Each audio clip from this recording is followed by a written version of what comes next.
Little Bird started in 2016 after I returned from finishing my PhD at Princeton in musicology.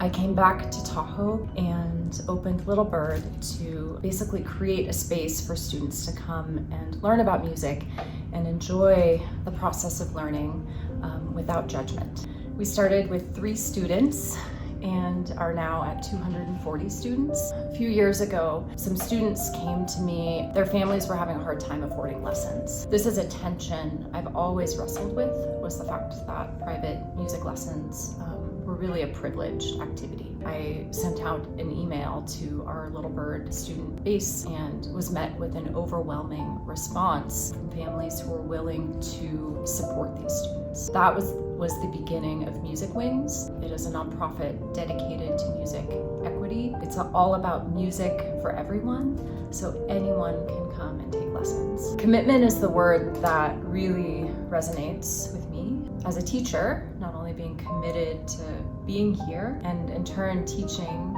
commitment to a craft, commitment to an activity, commitment to just simply touching your instrument every day, commitment to listening in a more deeper way. It's through commitment and intention that fearlessness and imagination can take place. The commitment piece is sort of step 1. I've always been really curious about the fact that music is time. It unfolds in time. And once a piece of music happens, it's gone forever. That is such a beautiful metaphor for life, this sense of fleetingness and ephemerality, the joy of experience, and also the suffering that's gone. Music can contain all of that at the same time. I was really curious about that concept when I studied a piece of music called Socrate, which is about Socrates by Eric Satie. And this is a piece of music that is musically hardly there. The musical elements are so simple and quiet. And because of that, it's a piece that focuses on the inhabitants of presence. And I try to instill that sort of meditative thoughtfulness in my own performing and in my own teaching. One of my earliest memories was when I was a tiny child sitting next to my grandmother on the piano bench, and she played beautifully. She had these long fingernails and they would click. And she would just cry. She would just spontaneously cry after playing. And she was so moved by the power of music. I never quite understood why she was crying until later on I realized it was probably because she experienced some kind of emotional truth. And so that question for me growing up always drew me to not only the piano, but also to bigger questions about what music is, how it functions, how it can move us, how it can be a language. I went to college at UC Berkeley, and I thought I was going to be a psychology major or an English major, but the music department called Morrison Hall kept drawing me in. Every time I stepped foot in that building, I felt like I was in a sacred space, somehow connected to some deep, eternal truth, and I wanted more of it. So I became a music major, and that unfolded over the years at Cal into just a deeper desire to keep exploring, and that took me to Princeton, where I got my master's and PhD.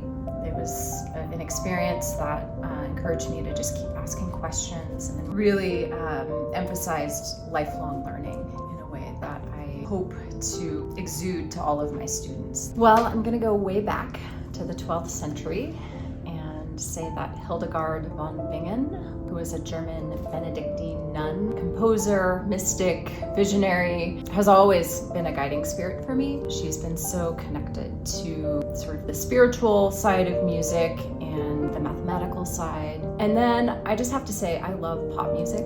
It is about joy, it's about movement, it's about being together. I am appreciating Taylor Swift more and more and more. Taylor does have this power to kind of touch on timeless themes.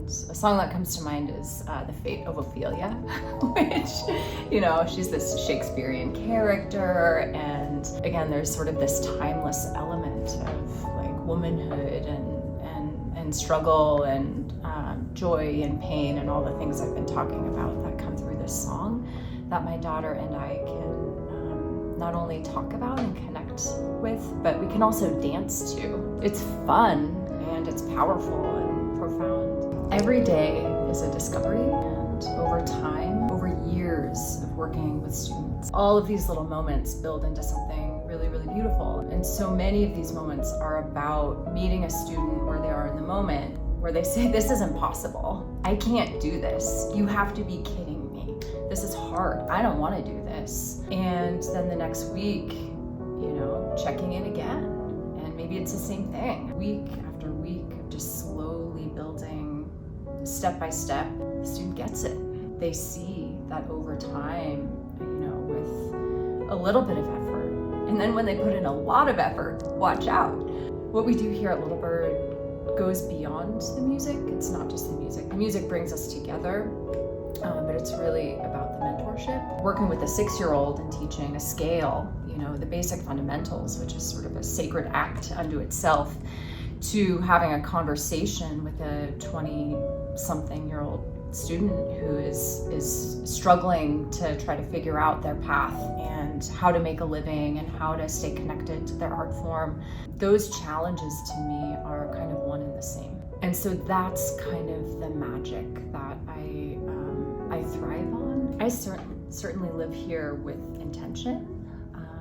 I intentionally moved back to Truckee to be in the mountains. The awe that fuels us to be here is the same type of awe that fuels artistic expression and commitment.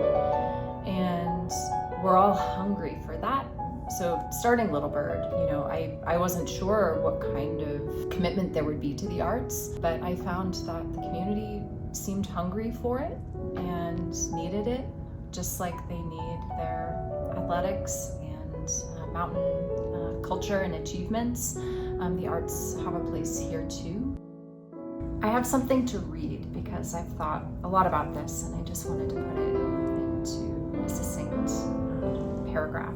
Jeff embodied commitment, and here in the Sierra, commitment looks like granite, steady, enduring, present.